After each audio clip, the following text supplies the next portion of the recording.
शुभ प्रभातम। आज हम लोग पिछले क्लास में जो पढ़े थे वर्णों का उच्चारण, स्थान, संयोजन, वियोजन, आज उसमें उसी का अभ्यास आज हम पूर्ण करेंगे। जो बच्चे बना चुके हैं अच्छी बात है, वे मिला लेंगे, और जो नहीं बनाए हैं वे यहाँ से उसको पूरा करेंगे। यहाँ पर पहला है भाषा। भाषा जो है, भाषा का परिभाषा होगा भाषा भास धातु से व्युत्पन्न हुआ है।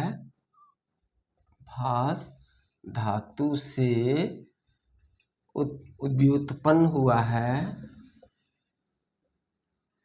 है जिसका अर्थ है भाव को व्यक्त करना। जिसका अर्थ है भाव को व्यक्त करना। अतः भाषा भाव को व्यक्त करना भाषा कहलाता है। दूसरा था लिपि। लिपि का अर्थ है भाषा का मूर्त रूप। भाषा का मूर्त रूप। जैसे हम लोग लिखते हैं कमल, तो हमारे मन में कमल का चित्र उत्पन्न होता है। ठीक है, लिखने की विधि को भी लिपि कहते हैं। सामान्य भाषा में कहेंगे लिखने की विधि। लिखने की विधि, ठीक है। उसके बाद है वर्ण। वर्ण कहते हैं मूल ध्वनि जिसका खंड न हो। मूल ध्वनि जिसका खंड न हो, जैसे अ से लेके ह तक। अ से लेके ह तक, ठीक है। अभी हम लोग भाषा किसे कहेंगे? तब भाष धातु से व्युत्पन्न हुआ है जिसका अर्थ है भाव को व्यक्त करना। लिपि भाषा का मूर्त रूप, लिखने की विधि। ध्वनि मूल ध्वनि जिसका खंड न किया जा सके, खंड ना हो, जैसे अ से लेके ह तक, ठीक। उसके बाद हम लोग समझेंगे आखिर व्याकरण क्या है। व्याकरण वह शास्त्र है जिससे शुद्ध शुद्ध बोलना और लिखना आता है। व्याकरण वह शास्त्र है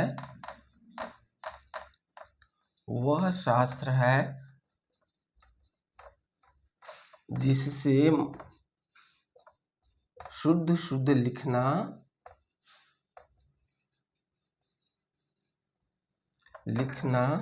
और समझना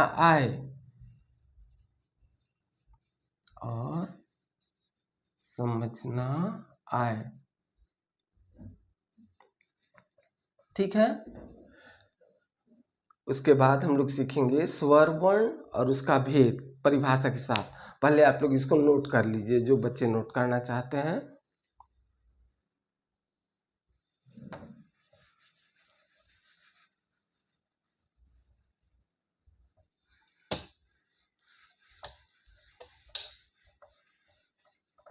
यहाँ पर है स्वर वर्ण। जिस वर्ण का उच्चारण स्वतः हो। स्वर वर्ण किसे कहेंगे? जिस वर्ण का उच्चारण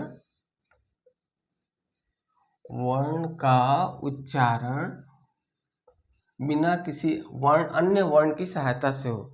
मतलब जिस वर्ण का उच्चारण स्वतः हो, जिसके उच्चारण में अन्य वर्ण की सहायता न ली जाए, ठीक है। जैसे ओ, आ इत्यादि, औ तक, ठीक है। स्वर वर्ण के हम लोग 3 भेद पढ़ते हैं। स्वर वर्ण के 3 भेद हैं, ह्रस्व, दीर्घ और प्लुत, ठीक है। ह्रस्व स्वर वर्ण उसे कहते हैं जिसके उच्चारण में एक मात्रा का समय लगे। दीर्घ स्वर वर्ण उसे कहते हैं जिसके उच्चारण में 2 मात्रा का समय लगे। और प्लुत स्वर वर्ण उसे कहते हैं जिसके उच्चारण में 3 मात्रा का समय लगे। एक मात्रो भवेत ह्रस्व, द्विमात्रो दीर्घ उच्यते, त्रिमात्रो भवेत प्लुत, व्यंजकम अर्धमात्रकम। यहाँ पर उसका श्लोक है, एक मात्रो भवेत ह्रस्व, एक मात्रो भवेत ह्रस्व, द्विमात्रो दीर्घ उच्यते, उच्यते उच्यते, ठीक है। त्रिमात्रो भवेत प्लुतो, त्रिमात्रो भवेत प्लुतो व्यंजकम अर्धमात्रकम, व्यंजकम अर्धमात्रकम, ठीक है। इसमें परिभाषा हो गया, ह्रस्व स्वर वर्ण के उच्चारण में एक मात्रा का समय लगता है। ह्रस्व स्वर वर्ण के उच्चारण में एक उच्चारण में एक मात्रा का समय लगे, एक मात्रा का समय लगे। अब देखो यहाँ पर क्या है, जिस वर्ण के उच्चारण में एक मात्रा का समय लगे, जिस वर्ण के उच्चारण में एक मात्रा का समय लगे उसे ह्रस्व कहेंगे। जैसे अ, ह्रस्व ई, ह्रस्व उ, ह्रस्व री और ह्रस्व ली, ये 5 जो हैं वे मुख्य रूप से ह्रस्व स्वर वर्ण हैं, ठीक। एक मात्रा का समय कहते हैं, पलक गिरने में जितना समय लगता है वो एक मात्रा कहलाता है। इसी का दूसरा रूप हो जाएगा दीर्घ, जो है जिसके उच्चारण में दीर्घ में लिखेंगे दीर्घ स्वर वर्ण, जिस स्वर वर्ण के उच्चारण में, जिस स्वर वर्ण के उच्चारण में 2 मात्रा का समय लगे,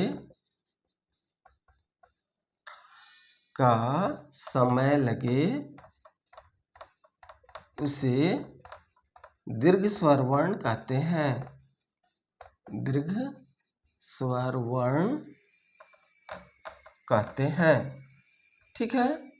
जैसे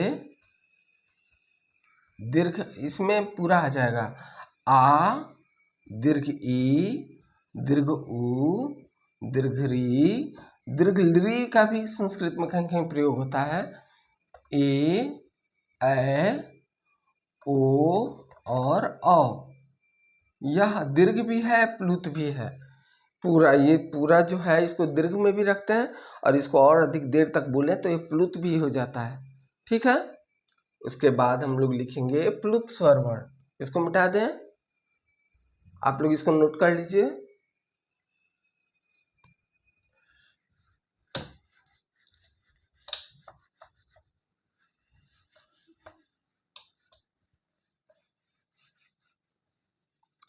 इसके बाद है प्लुत स्वर वर्ण, प्लुत स्वर वर्ण, जिस वर्ण के उच्चारण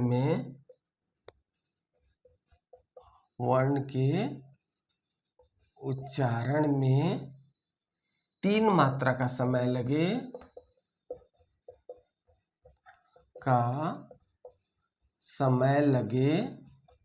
उसे प्लुत स्वर वर्ण कहते हैं, प्लुत स्वर वर्ण कहते हैं, ठीक है।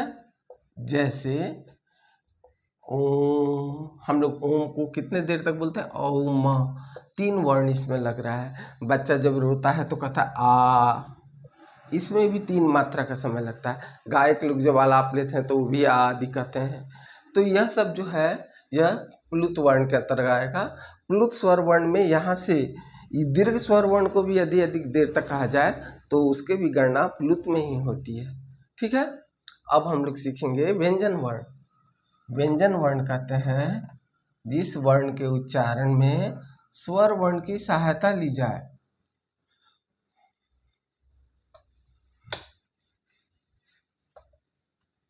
व्यंजन वर्ण है जिस वर्ण के उच्चारण में, जिस वर्ण का उच्चारण स्वर वर्ण की सहायता से हो, स्वर वर्ण की सहायता से हो, उसे व्यंजन वर्ण कहते हैं, व्यंजन वर्ण कहते हैं। ठीक है, जैसे क से लेके ह तक। ठीक है, शुद्ध व्यंजन वर्ण में हलंत लगा रहता है। अब यहाँ पर व्यंजन वर्ण को भी हम लोग 3 भागों में बांटे हैं। व्यंजन वर्ण के 3 भेद क्या क्या हैं, यहाँ पर देखिए। व्यंजन वर्ण के 3 भेद होगा, स्पर्श, अंतस्थ और ऊष्म। स्पर्श, अंतस्थ और ऊष्म। ठीक है, स्पर्श व्यंजन वर्ण कहते हैं कादयो म अवसानाम। क से शुरू और म पर अंत, क से लेकर म तक के वर्ण को हम लोग स्पर्श व्यंजन वर्ण कहते हैं। इसमें कवर्ग, चवर्ग, टवर्ग, तवर्ग और पवर्ग पांचों आता है। क ख ग घ ङ कवर्ग, चवर्ग में च छ ज झ ञ, टवर्ग में ट ठ ड ढ ण, तवर्ग में त थ द ध न और पवर्ग में प फ ब भ म। ये पांचों वर्ग जो हैं स्पर्श व्यंजन वर्ण में आते हैं। कादयो म अवसानाम, कादयो म अवसानाम। अवसान कहते हैं अंत, आदि कहते हैं शुरू। क से शुरू और म पर अंत, क से म तक। ठीक है, क से म तक के वर्ण स्पर्श वर्ण कहते हैं। इसमें 5 वर्ग आता है, कवर्ग, चवर्ग, टवर्ग, तवर्ग, पवर्ग। आप लोग इसको लिख लिए होइएगा, इसको मिटा दें।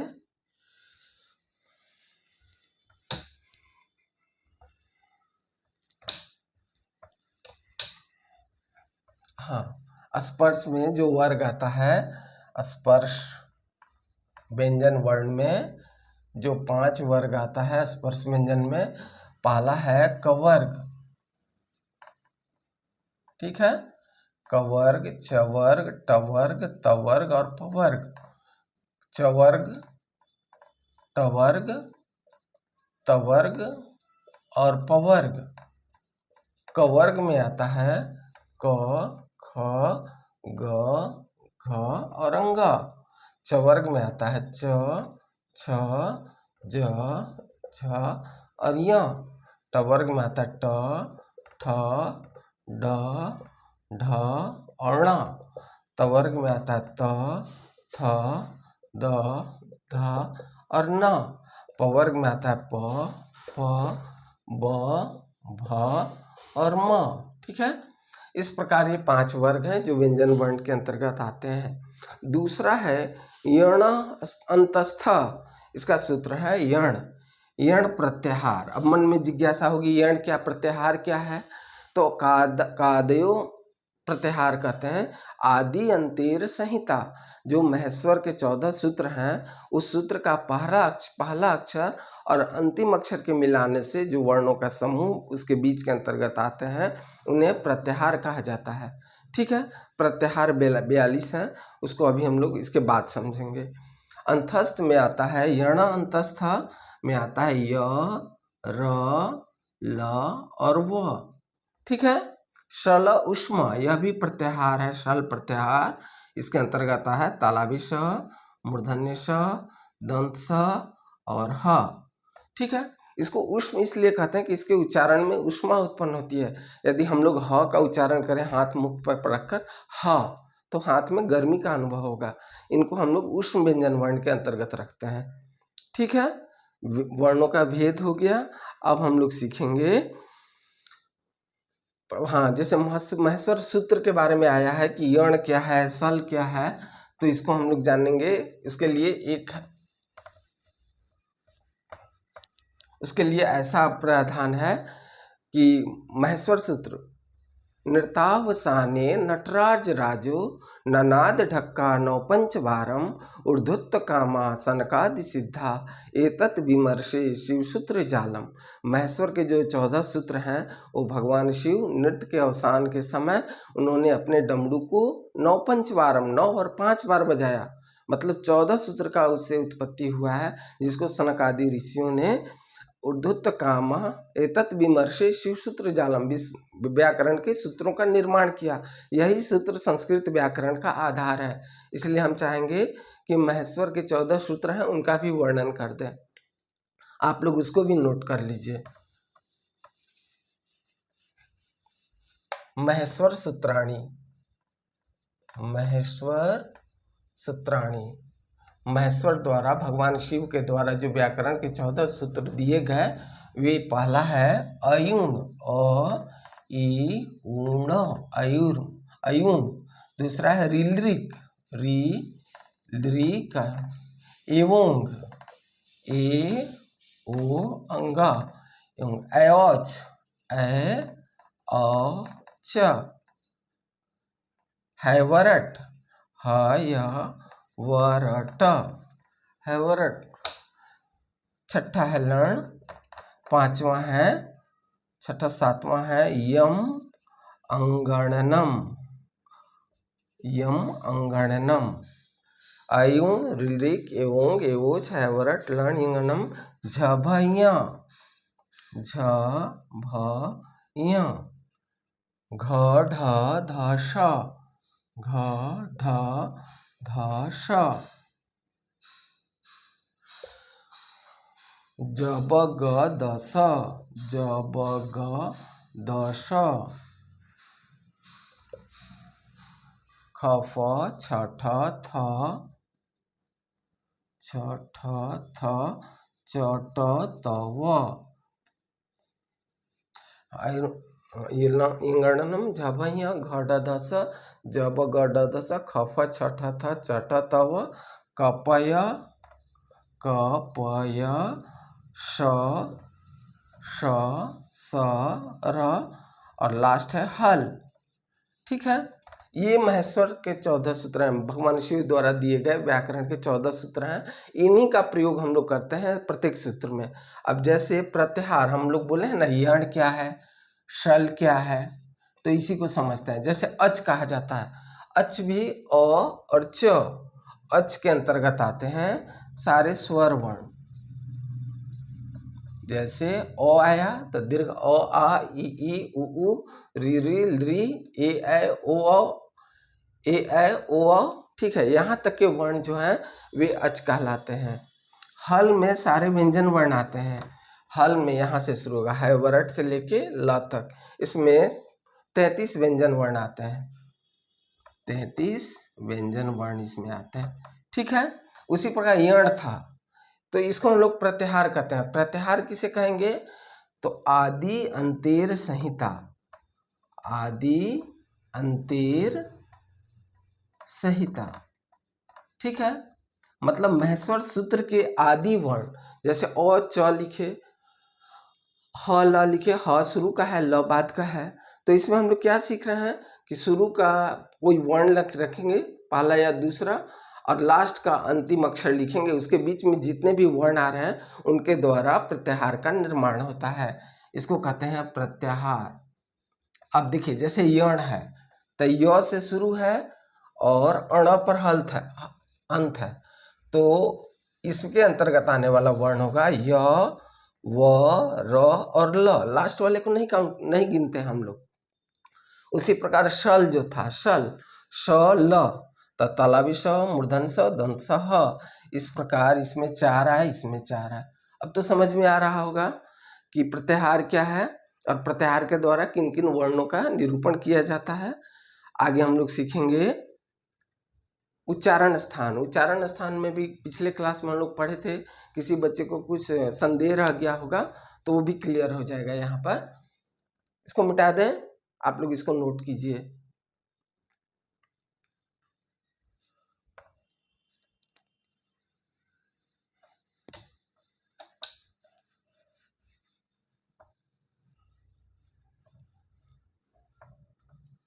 अब जैसे वर्णों के उच्चारण स्थान में हम लोग सीखे थे अकुह विसर्जन्याम कंठ, वर्णों के उच्चारण स्थान।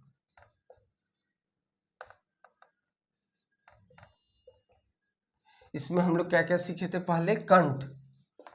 कंठ जो है, कोई भी वर्ण जब हम लोग उच्चारित करते हैं तो जिस जगह पर जोड़ पड़ रहा है वही उसका मुख्य उच्चारण स्थान हुआ। क, कंठ पर मतलब जिह्वा जो है वहाँ पर दबाव पड़ रहा है। क, अंग, अ, ह, तो यहाँ पर कंठ का उच्चारण स्थान जो था अकुह विसर्जन्याम कंठा, पिछले क्लास में हम लोग सूत्र लिखे थे।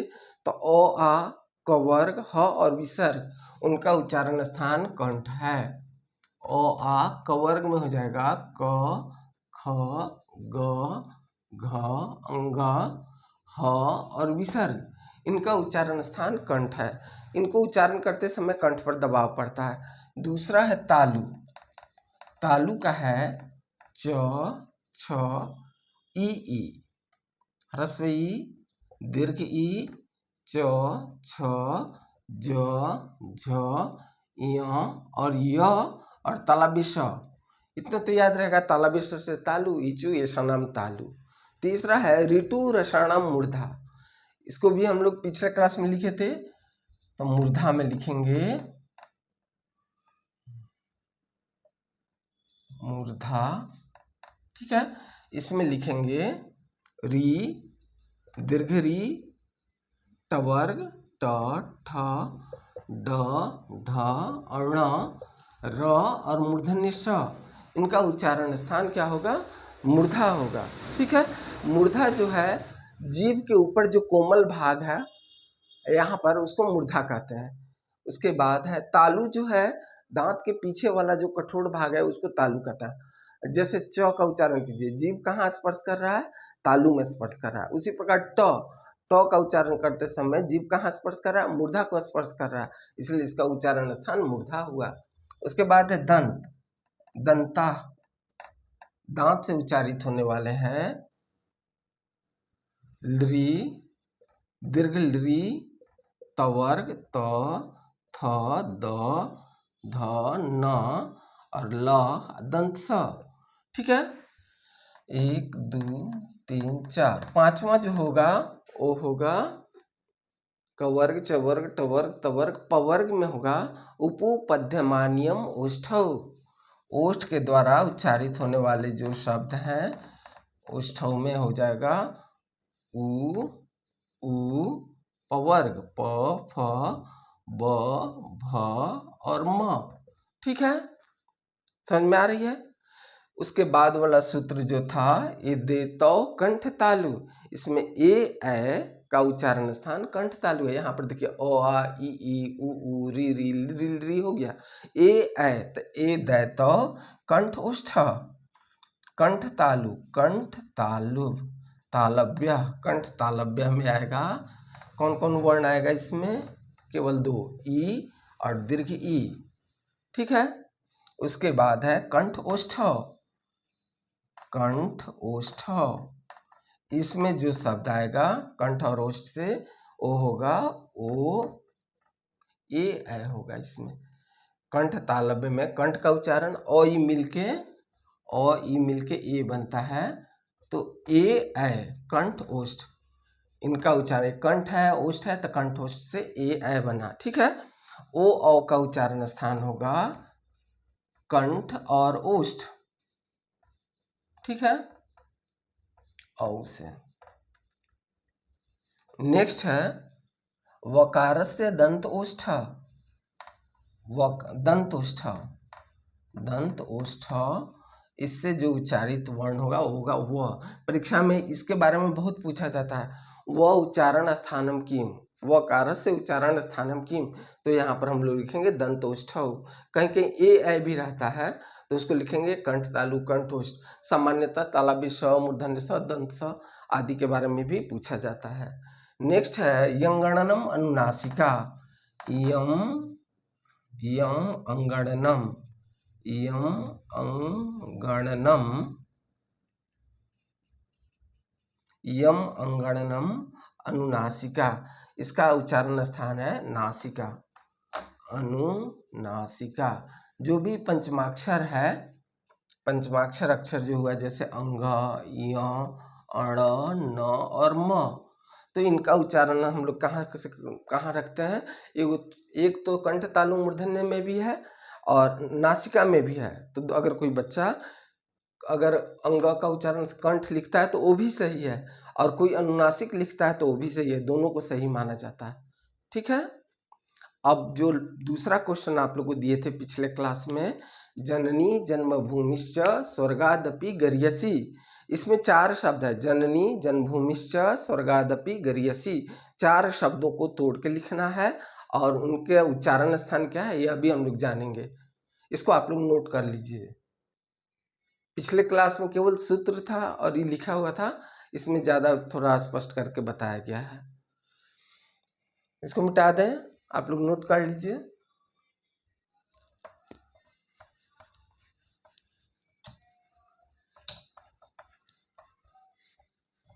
अब जैसे था वर्णों का संयोजन वियोजन, तो वर्णों का संयोजन वियोजन तो आप लोग को समझ में आ ही रहा होगा कि वर्णों शब्द को अलग अलग वर्णों में लिखना वर्णों का वियोजन है और अनेक वर्णों को मिलाकर एक शब्द लिखना वर्णों का संयोजन है। अब जैसे यहाँ पर था वर्णों का वियोजन कर हाँ उनका उच्चारण स्थान लिखें, यही सवाल था, उच्चारण स्थान लिखें। ठीक है, इसमें शब्द था जननी जन्मभूमिश्च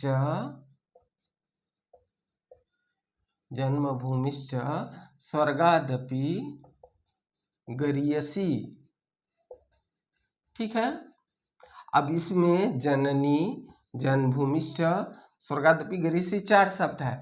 अब जननी को हम लोग वर्ण वियोजन करेंगे, वर्ण वियोजन इसका करेंगे तो क्या होगा, जननी का ज हलंत जोड़ अ जोड़ न हलंत जननी, न हलंत जोड़ अ जोड़ न हलंत जोड़ दीर्घ ई।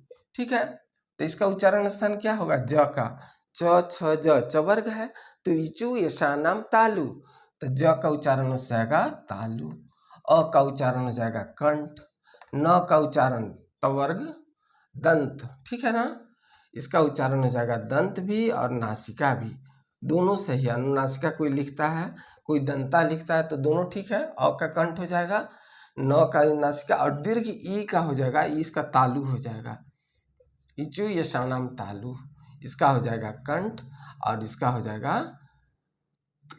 जाएगा दंत लिखिए या नासिका लिखिए, दोनों सही है। ठीक है ना, न का यहाँ लिखा हुआ है दंता या नासिका, यहाँ पर दोनों सही माना जाएगा। ठीक है, उसके बाद है जन्मभूमिश्च, तो जन्मभूमि जो आधा नम भूमि आधा तालव्य च, तो ज का तो हो ही गया है, न हो गया म का उच्चारण स्थान क्या होगा, पहले इसको वर्ण वियोजन करते हैं तो लिखेंगे ज हलंत जोड़ अ, ज न हलंत मतलब आधा न, म हलंत जोड़ अ पूरा म, भू उसके बाद भ हलंत जोड़ दीर्घ उ। ठीक है ना, उसके बाद मी है तब म हलंत जोड़ ह्रस्व ई जोड़ आधा तालव्य स जोड़ च हलंत जोड़ अ। ठीक है, तो यहाँ पर ज का उच्चारण स्थान तो पता है तालु, अ का उच्चारण स्थान कंठ, न का उच्चारण स्थान नासिका या दंता, म का उच्चारण स्थान क्या होगा ओष्ठ, अ का उच्चारण स्थान कंठ, भ का उच्चारण स्थान ओष्ठ। ठीक है, ओष्ठ, उ का उच्चारण स्थान ओष्ठ, म का उच्चारण स्थान भी ओष्ठ, भूमिश्च इसका भी ओष्ठ होगा, ई का उच्चारण स्थान हो जाएगा तालु, च का तालव्य स का उच्चारण हो जाएगा तालव्य स तालु, च का भी तालु और अ का कंठ।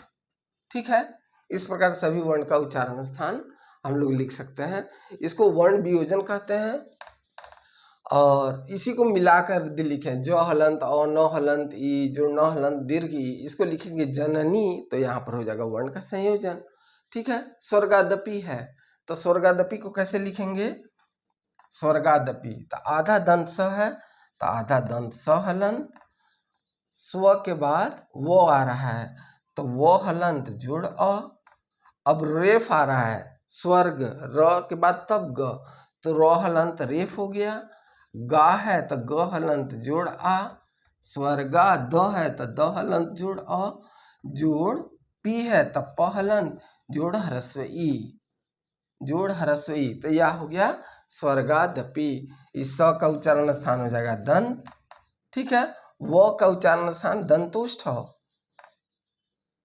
दंतोष्ठ, ठीक है। अ का उच्चारण हो जाएगा कंठ, र का उच्चारण हो जाएगा मूर्धा, ग का उच्चारण हो जाएगा कंठ, आ का उच्चारण हो जाएगा कंठ, द का उच्चारण हो जाएगा दंता, अ का उच्चारण हो जाएगा कंठ, प का उच्चारण हो जाएगा ओष्ठ और ई का उच्चारण हो जाएगा तालु, ठीक है। आप लोग भी इसको नोट कर लीजिए। हाँ, इस प्रकार हम लोग देखते हैं कि वर्णों का कैसे वियोजन किया जाता है और कौन वर्ण कहाँ से उच्चारित हो रहा है, ठीक है। लास्ट है गरियसी। गरियसी को हम लोग यहाँ पर फिर से लिखते हैं। गरियसी का वर्ण वियोजन करेंगे तो कैसे होगा, यहाँ देखिए,